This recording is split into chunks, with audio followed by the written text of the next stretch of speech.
Harmony. This is the Paladin channel. Earlier I touched on meditation, and it's a matter that is carried throughout the day. It's not just where you go and sit for a while and engage the practice. There are aspects of the practice that ought not to end once you're up and off the chair or the cushion. Ordinary, everyday life is going to benefit more for yourself and for others if you're in fact going to continue some aspect of the meditation once you're up and off the cushion.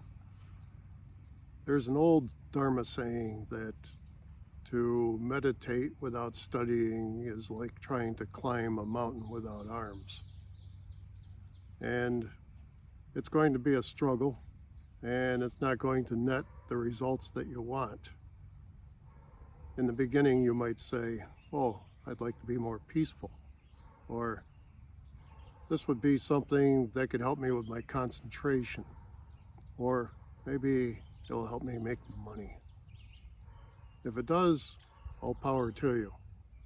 But one of the things that you find out with meditation is that some of your old values, some of your old things that you've held dear might come into a different light. And as they come into a different light, that is the engagement of the meditation with the life. And it intermixes. It can't help but not to if you're sincere and you apply yourself. With this kind of a thing, the meditation it might be similar to conscience, if you will, where you might be going for something that you knew all along was not all that good for you, and reaching for it or starting to do it, you might suddenly have a little louder voice here saying, wait a minute, is this what we ought to do?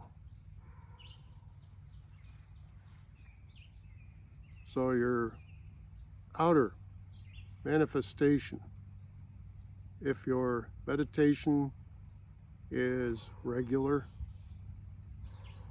it doesn't matter if it's just 5 minutes. If you do it daily, 5 times a day, that's more beneficial than doing it a half hour once a week. It would be taken like food or like sleep, something with regularity. And in that regard, as food, air, and water sustain us on a regular basis and form a continuity with our being, and we share this with other beings, so too, meditation will provide something similar. We've got the regular states of mind which are animated, and some of them might be more hectic than others. Not doing ASMR here. The turbulent mind is better grasped through a meditative calm. When you see somebody who's turbulent, you are less prone to be affected by the turbulence. And so, in terms of this study that I'm talking about, you're studying not only your own mind, but the minds of others. The people who are out there, even the beings. And your relationship with friendly animals, and maybe even unfriendly animals, will change a little, maybe a lot. And you get a sense of connectedness.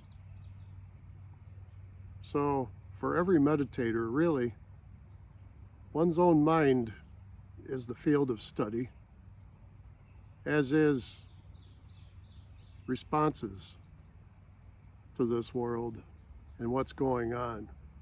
That you see the light show in front of you, the alternations of light and dark, the seasons, the coming and going of people, the delight of a birth and the sadness of a death, the happiness when somebody wins a prize or becomes promoted or gets an opportunity that they've longed for or can travel.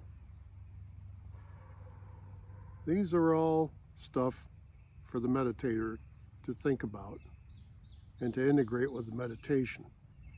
They are all things to study.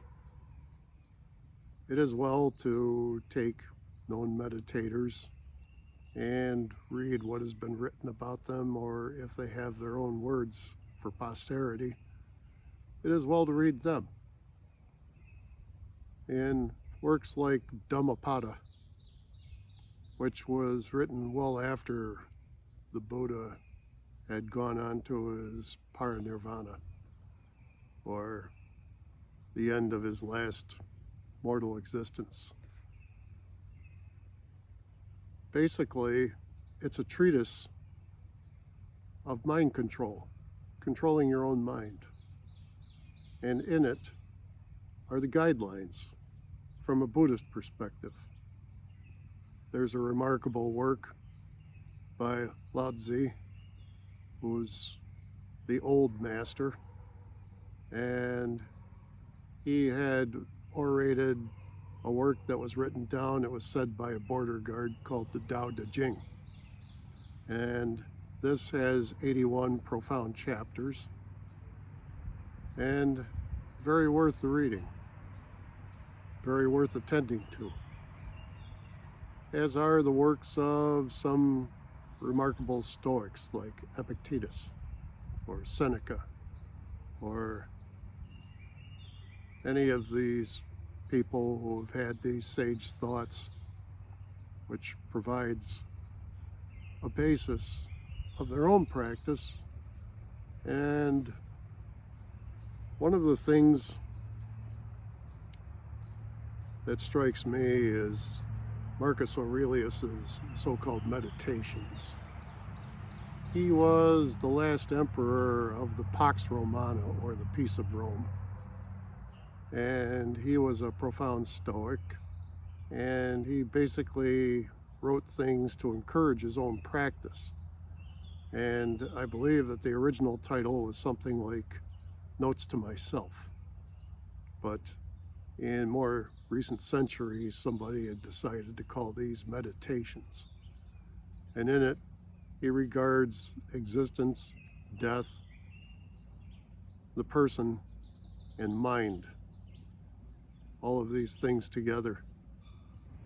And with the matter of the Stoics, you can study them and they look very similar to Buddhist thought. It's well to see how others have tread the path, and they might lay out gems that can help you, the meditator. In terms of this kind of thing, you make the determination to meditate every day. It doesn't have to be 7 days a week, but set a schedule. Make it a time and place which is conducive to meditation. It could be out of doors, it could be indoors in a room by yourself, it could be with a group of meditators. You might care to do that. In fact, group meditation is one way to fortify personal practice. Some people cannot start on their own, and some people find it awfully difficult. And there's really remarkable encouragement to meditate with a group. Your prospects, your practice, your understanding can blossom in such a condition, in such an environment. Plus, the group is very likely to have certain materials and matters to study about these things that are concerned with meditation. In all of these things, the meditation is better when it is worked. It's not just calming yourself for 10 minutes, half an hour, or however long you can do this. it is also a matter of taking this meditation into daily life so that the obnoxious person doesn't rile you or doesn't rile you as much, or being held up in a long line no longer bores or bothers you, doesn't make you impatient or as impatient. These are gains. I would put it to you that anything above a disturbed mind that promotes calm, anything that is going to provide a more sane response, a more calm response to all these things that happen in life, that's worth the pursuit. It's certainly worth the pursuit. We've got so many examples of people losing it. There's whole channels on TikTok and inevitably YouTube, which are devoted to people who are losing it in the sight of a camera. And cameras are everywhere today. No one escapes notice. And so what the people love, it seems, is to watch people losing it, people being enraged, but let it happen to them. Then it's different. And that's why there should be meditation, because it says, oh, this person has lost it, and they've lost it for certain reasons, perhaps known, perhaps not by themselves. But this person is in a state of sorrow. It looks like rage, it looks like anger, but I can extend my compassion to that person and say that that person's sufferings are such that here in public they conduct this raging behavior. Mind you, this is not to excuse the person's behavior, but there are reasons for it. We have all been in dark and low places. We have all been angered to the point of seeing red, as they say.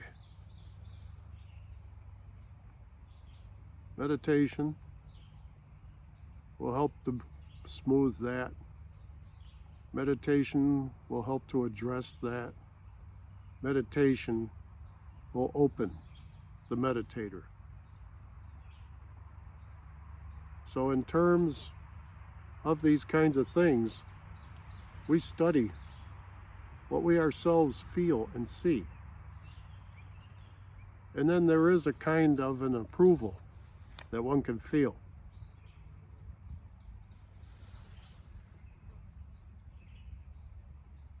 And then we are not immune by virtue of meditation to sorrow ourselves. In fact, we may even wind up becoming even more sorrowful, feeling more of the suffering. But we can process it better. We have the tools. We have the ability to do this as we progress on this path. It's not going to perfect us, although it is something that can certainly help us.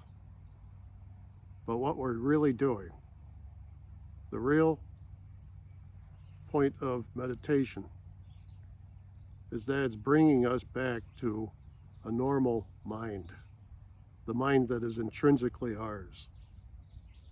If I might paraphrase Wang Yangming, who was a sagacious Confucian scholar, he said that this is righteousness because it is the mind seeking what is rightfully its. With that definition, you might say that we're in the business of righteousness in that sense. Now, certainly you can have somebody who can go around saying, oh, I've been meditating for quite a while, and I disapprove of what you're doing. That's there's that kind of righteousness, which is also sanctimony. And that too should be avoided. Leaning either way. Either is an excessive thing, and excess is the gate to error, which is also the gate to evil.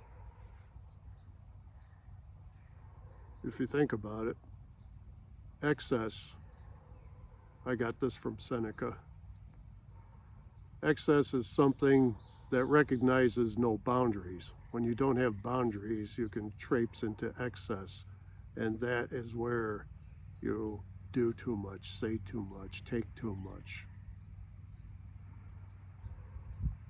This leads to bad and often evil. What we do when we meditate is to set boundaries.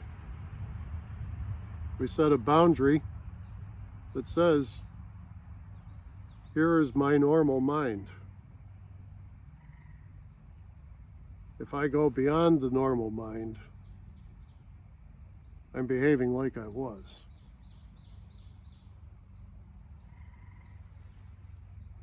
What you want to get out of this is up to you. And I'm not going to pass any moralisms or anything like that that says you should be doing it this way and you should come out of it like this. What I'm saying is that you can better appraise what you are, and if you're doing it successfully, you're going to wind up being calmer because you can recognize these things in your mind that lead to excess. In other words, you're going to tend to be more self-controlled and therefore more stable. I think some people out there hearing this know this already. And I'm grateful for all of you, my audience, and I wish you good times and stable times without excess and with a wish for happiness. This has been Paladin Carl.